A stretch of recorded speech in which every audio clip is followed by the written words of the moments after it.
Conozca la fuente que estructuró el pensamiento de un líder. Segunda temporada en YouTube. Los libros que cambiaron mi vida. José Bobadilla Campus Virtual. Suscríbete. A la biblioteca empecé a leer más y a leer. Me leí casi toda la Revolución Francesa. Tenía 14 años y ya sabía quién era Robespierre, quién era John Lul, quién era todos los filósofos. ¿Quién había sido Voltaire? ¿Quién había sido Diderot? ¿Quién había sido toda esta gente que había craneado los derechos humanos? ¿Y de dónde rayos se les había ocurrido creer que el hombre podría por primera vez tener derechos sobre la tierra? Los franceses.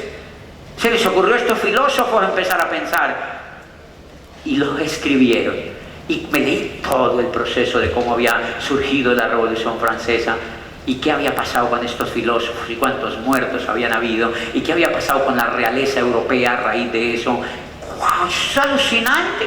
Pero un libro que saqué, uno de los libros que saqué, contaba una historia maravillosa y de hecho era de un biógrafo argentino que decía, les voy a contar una historia, es una biografía, decía, les voy a contar una historia de un niño que nació en un pueblo polvoriento en el norte de Colombia, sin agua, sin servicios públicos, un polvaral infernal donde el niño había nacido en un pueblo caliente, sus padres pues no tenían ni idea de que el niño eran sus sueños y lo mandaron a una universidad a estudiar Derecho y Ciencias Políticas. Yo sabía lo mismo que yo, solo que yo fui el que me fui. El niño se fue, no resistió la universidad, sabía que allí no iba a realizar sus sueños, se largó de la universidad sin decirle a sus padres, fue y se metió a Cartagena de Indias, a una solitaria habitación y escribió y escribió y escribió y su sueño era ser el mejor escritor del mundo. A los 22 años le confesaría a un periodista español que había estado en Cartagena que él iba a escribir un libro más potente que el Quijote de Cervantes.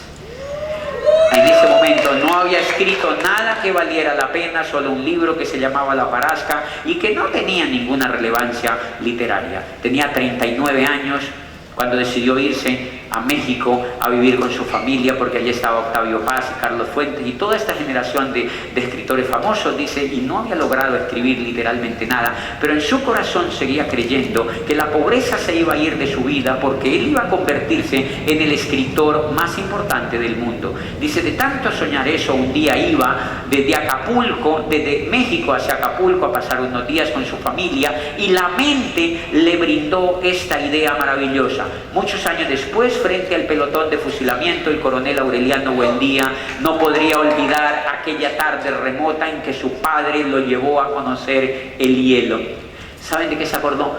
De que el abuelo, cuando estaba chiquito, lo llevaba al pueblito donde vivía el pueblo polvoriento a ver el pescado muerto que vendían en esas cajas de icopor con hielo para que no se dañara.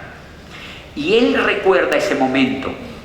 Y el abuelo había sido un coronel del ejército colombiano de bajo mando, o sea, un coronel de pueblo, o sea, les ponían títulos por palanca y todo eso. Y él se le ocurre, muchos años después, frente al pelotón de fusilamiento, el coronel Aureliano Buendía, o sea, mi abuelo, nunca podría olvidar aquella tarde remota en que su padre lo llevó a conocer el hielo, o sea, el pescado podrido. Miren la idea de dónde la sacó. Él dice, esto es una idea maravillosa, le dice a su mujer, no vamos a ir a Acapulco, se devuelve hacia México, se sentó enfrente, vivían pobres totalmente en un cuarto alquilado, alquilaban, tenían que empeñar la licuadora, la máquina de escribir y la máquina de coser para poder hacer el mercado de la otra semana. Vivían literalmente de limosna. Eran muy pobres, pero tenían un sueño enorme de que lo que querían lo iban a lograr. Se siente enfrente de la máquina de escribir y la mente, que ya estaba preparada de tanto practicar, le dice, Macondo era entonces una aldea de 20 casas de barro y caña brava, por cuyo costado pasó un río de aguas diáfanas y turbulentas. Dice, Macondo era entonces una aldea de 20 casas de barro y caña brava, por cuyo costado pasa un río de aguas diáfanas que se precipitaban por un lecho de piedras enormes y pulidas como huevos prehispánicos. Dice, el mundo era tan reciente que muchas cosas carecían de nombre y para mencionarlas había que señalarlas con el dedo. Es bonito que aquí no me da la luz. Dice, todos los años, por el mes de marzo, miren lo que decía. Dice, es que aquí no me daba la luz igual. Dice, todos los años, Por el mes de marzo, una familia de gitanos desarrapados llegaba al pueblo y con gran alboroto de pitos y timbales daban a conocer los nuevos inventos. Dice, primero llevaron el imán, un gitano corpulento de barba montaraz y manos de gorrión, que se hizo llamar a sí mismo como Melquiades, hizo una truculenta demostración pública de lo que él mismo denominó la octava maravilla de los sabios alquimistas de Macedonia. Dice, fue de casa en casa arrastrando 2 lingotes metálicos y todo el mundo se espantó al ver cómo las pailas, los calderos, las tenazas y los anafes se caían de su sitio y cómo la madera se retorcía por el desespero de los clavos y los tornillos tratándose de desenclavar, y cómo las cosas que hacía mucho tiempo se habían perdido aparecían por donde más se les había buscado y se abalanzaban en desbandada turbulenta tras los mágicos fierros de Melquiades. Y concluye diciendo, las cosas tienen vida propia, solo es cuestión de despertarles el alma.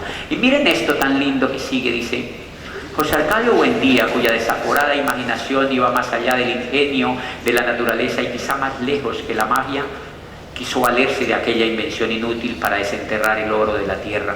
Melquiades, que era un hombre honrado, le previno, para eso no sirve. Pero José Arcadio Buendía, que por aquel tiempo no creía en la honradez de los gitanos, ahí mismo vendió su mulo y una partida de chivos para hacerse a los 2 lingotes imantados.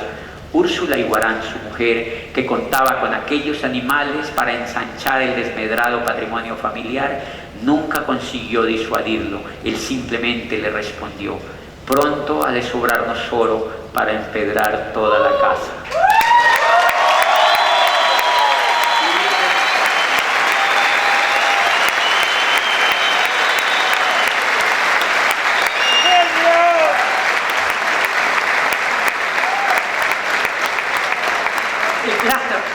Pero el biógrafo dice, y lo más increíble es que en esas 3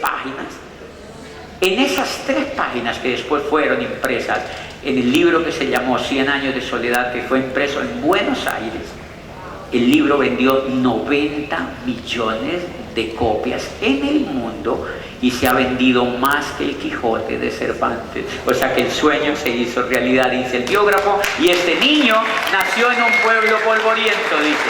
Era un niño que tenía un sueño y era un niño que había nacido en un pueblo polvoriento.